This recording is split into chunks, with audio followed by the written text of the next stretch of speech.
네, 오늘은 10월 5일, 어제가 14 남북 공동선언 10주년이었습니다. 하지만 북한은 남한을 향해 악담을 서슴지 않았습니다. 연일 고강도 도발에 나서고 있는 북한과 강대강 대치 이어가고 있는 미국. 한반도의 평화는 여전히 안개 속입니다. 김주환 YTN 정치안보 전문 기자와 함께 자세한 내용 짚어보도록 하겠습니다. 어서 오십시오. 안녕하세요. 이게 연휴 전부터 걱정됐던 거는 미국과 북한의 말폭탄 속에 이어지고 있는 강대강 대치거든요. 지금까지도 이런 서로의 충돌 어떻게 봐야 될지 많은 또 관계자들이 여러 해석을 낳고 있어요. 사실 이 북미 관계 문제는 굉장히 오래됐습니다. 1968년 1월 28일 북한의 미국의 푸에블로 납북을 했을 때부터 사실은 북한은 북미 수교를 원했죠. 그런 것이 수십 년째 이어져 가는데 우리가 좀 그런 과거지사를 좀 망각하는 경향이 없지 않아 있습니다. 이걸 같은 일련의 흐름으로 봐야 되는데 북한은 기본적으로 체제 보장이라는 말을 많이 합니다. 체제 보장인데 이것이 적극적 체제 보장이냐 소극적 체제 보장이냐 이렇게 또 갈림길이 있어요. 그런데 어찌됐든 간에 체제 보장을 원하는데 지금 북한이 미국이 여러 가지 조건을 내걸어도 한 가지도 응하지 않는 이유는 쉽게 말해서 더 많은 것을 얻어내려 한다. 우리가 북미 대결을 쉽게 말해서 치킨 게임이라고 합니다. 치킨 게임이라는 건 쉽게 설명하면은 열차나 차가 이렇게 마주보고 달립니다. 충돌이 나겠죠. 그런데 먼저 핸들을 꺾는 쪽이 집니다. 치킨 게임에서는. 그렇죠. 그런데 서로가 핸들을 먼저 꺾으라고 요구를 하는 겁니다. 지금 이것이 결국은 한반도의 긴장 지수를 높이는 파생 결과를 갖고 오는 거죠.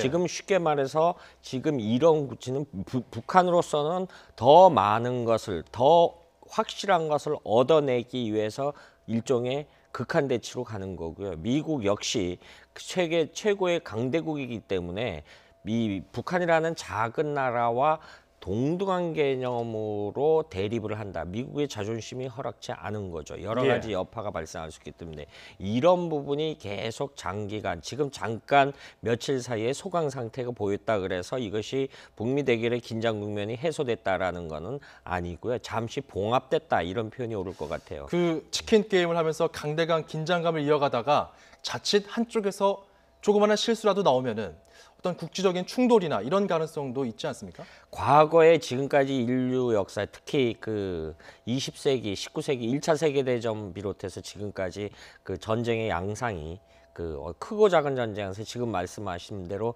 그런 우발적 충돌로 이어진 경우가 굉장히 많았죠. 그래서 우리가 말폭탄이라고 하지 않습니까? 이른바 설전을 하는데 이런 말의 대화가 결국은 설전이 실전으로 변하는 이런 여러 가지 우려가 있었죠. 사실은 그래서 주변국들이 이제 그런 이야기를 많이 이야기를 했죠. 최근에 미국이 B1B 랜서 어떤 공격 편대가 NLL을 넘어서 북측 인근 상공까지 깊숙이 들어갔었는데 그 이후에 뉴욕에 있던 북한 리용호 외무상이 자위권을 주장을 했었어요. 자위권을 주장을 하면서 선전포고였다. 선전포고였다라고 하면서 발동을 했는데 그런데 사실 속내를 보면 북한은 그런 부분에 대해서 쉽게 말해서 대미 선제 공격을 하겠다. 이건 사실은 불가능하다라고 봐야 되겠죠. 그러면은 왜냐하면 그럼에도 불구하고 이 긴장 국면인 것이 결국은 그런 국지전이 어디서 발생하느냐.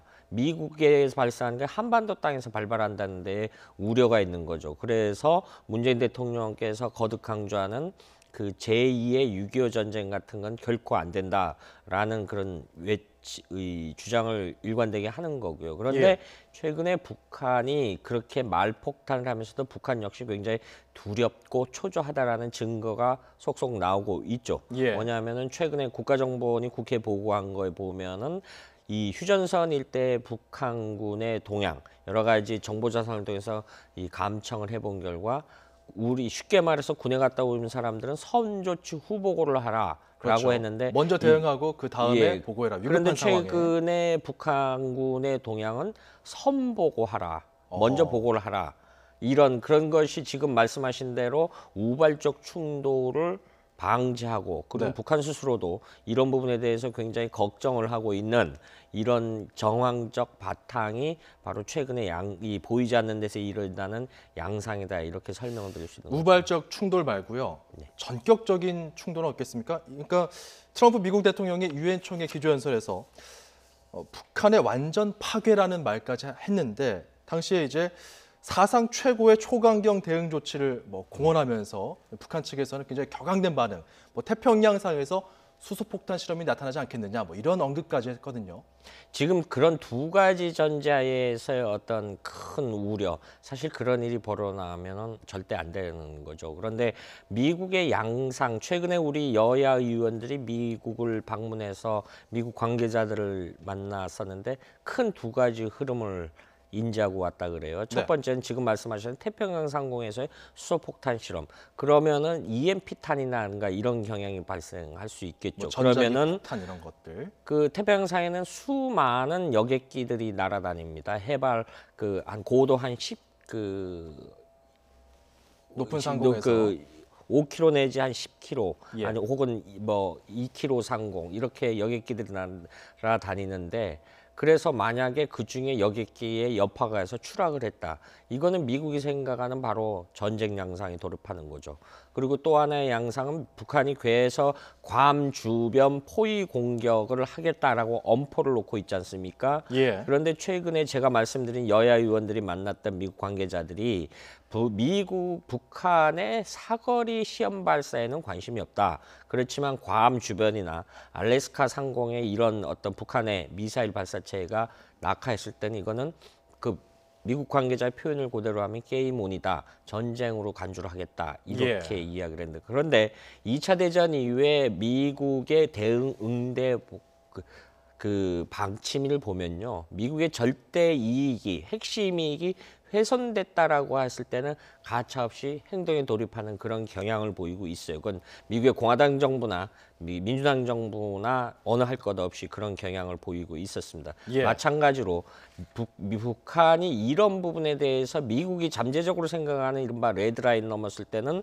지금 말씀하신 대로 그런 상황이 도래할 수도 있다는 거죠. 도발 관련해서 더 여쭤보겠습니다. 지금이 연휴기 때문에 북한이 연휴에 도발했던 사례를 굵직하게 따져보면 한 3가지 정도 되거든요. 2006년 추석 연휴 다음 날인 10월 9일에 1차 핵실험했고요.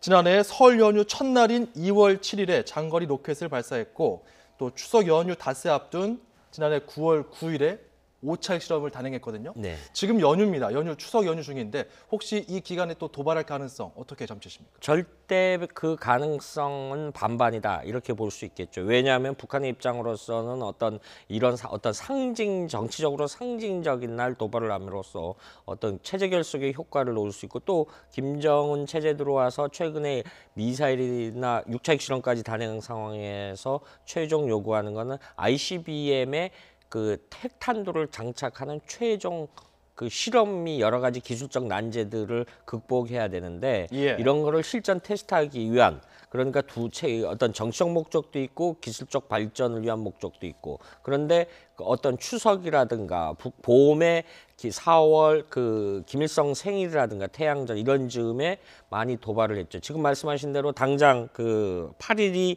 과거 아버지 김정일이 노동당 총비서 주대 20주년 행사가 있고요. 북한으로서는 굉장히 중요한 날입니다. 그리고 9일은 지금 10월 9일이 뭐냐면은 11년 전 1차 핵실험 했날 10월 10일 가장 북한의 노동당 창건일이었죠. 그 재작년에 북한의 중국의 유인산 상무위원까지 상임무위원까지 평양에 와서 북한의 그 어떤 그 노동당 창건 기념일을 축하를 해준 경향이 있어요. 그리고 우리 국가정보원이 지지난주에 국회 보고 내용을 보면 10월 10일에서 10월 18일 10월 18일이라면 중국 제19차 중국 공산당 당 대표자 대회였습니다. 어떤 시진핑 정부로서는 중간 평가적인 성격이 굉장히 크기 때문에 과거에 1대1로 어떤 개막식 날도 북한이 미사일을 쏴서 굉장히 찬물을 끼얹어서 중국이 언짢아했던 경향이 있는데 예. 이런 상징적인 날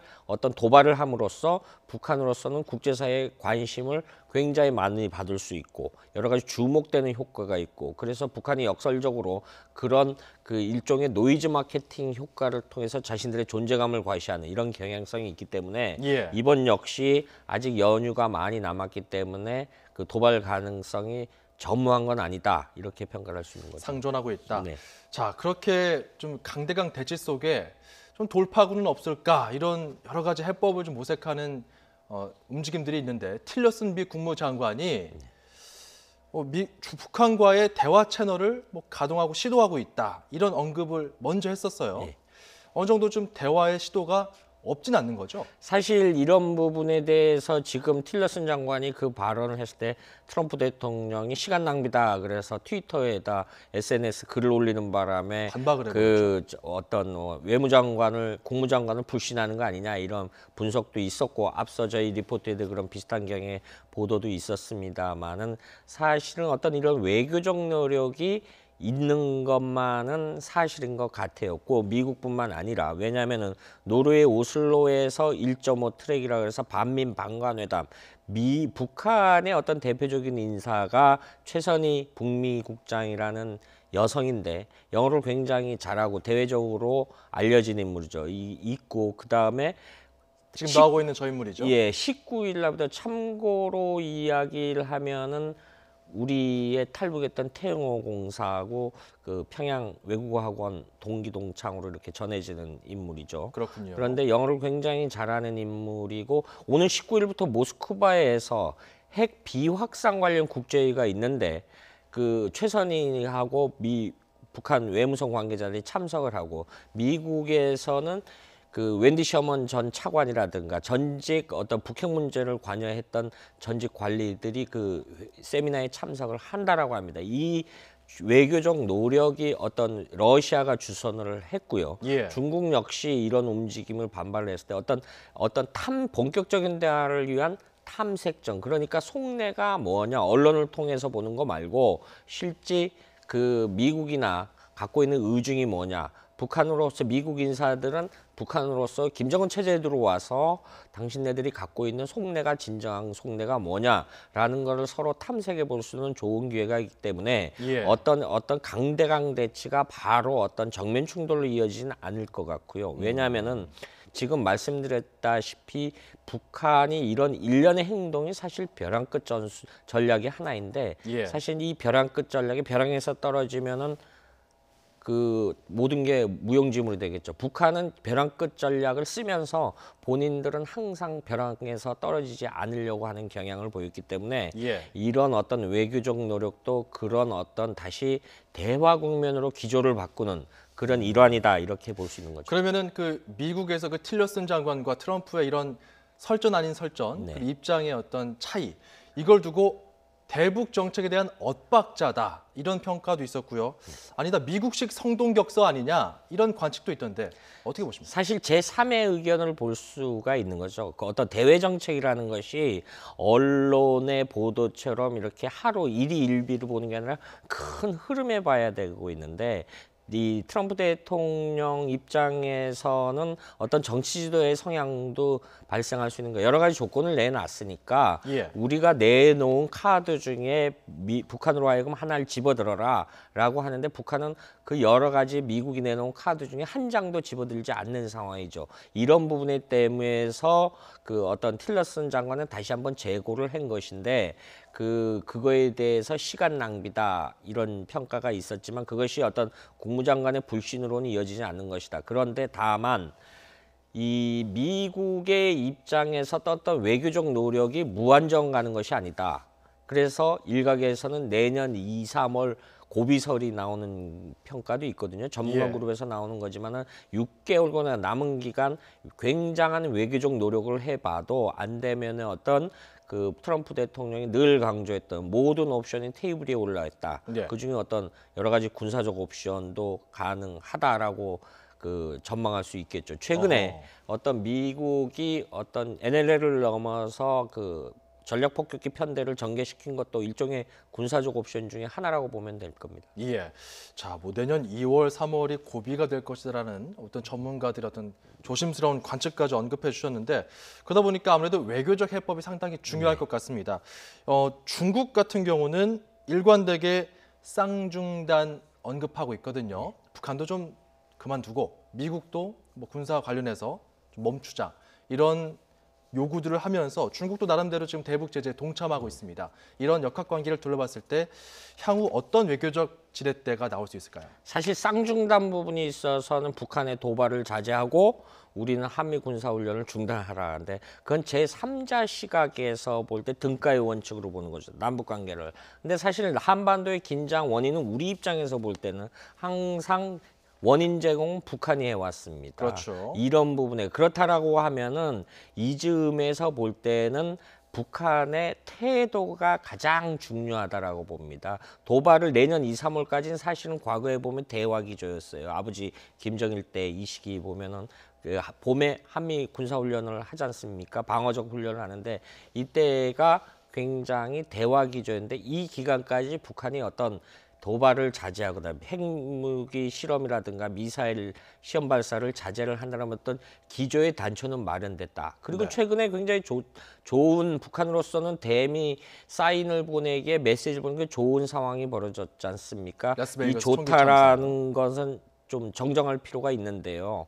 어떤 미국 국내에 불행이 있지만은 북한의 입장으로서는 유엔 회원국에 일원해서 어떤 애도를 표시하든가 북한 중국은 가장 먼저 이번에 그 애도를 표했습니다. 과거 9.11 테러 났을 때도 중국이 주변 국가들보다 어느 나라보다 앞서 9.11 테러에서 애도를 표한 적이 있어요. 예. 물론 북한으로서는 북한에게 그런 것까지 요구하는 것은 희망사항일 수도 있습니다만은 이런 작은 행동부터 보이면은 국제사회의 분위기가 누그러지고 물론 이런 어떤 위례성보다도 이런 어떤 움직임을 굉장히 지속적으로 가서 적어도 내년 2, 3월까지 간다라고 하면은 어떤 대화의 기조가 마련되지 않겠느냐 이렇게 예. 봐야 될 것 같습니다. 여러 가지 선택지를 좀 제시해 주신 것 같습니다. 지금까지 YTN 정치안보 김주환 전문기자였습니다. 고맙습니다.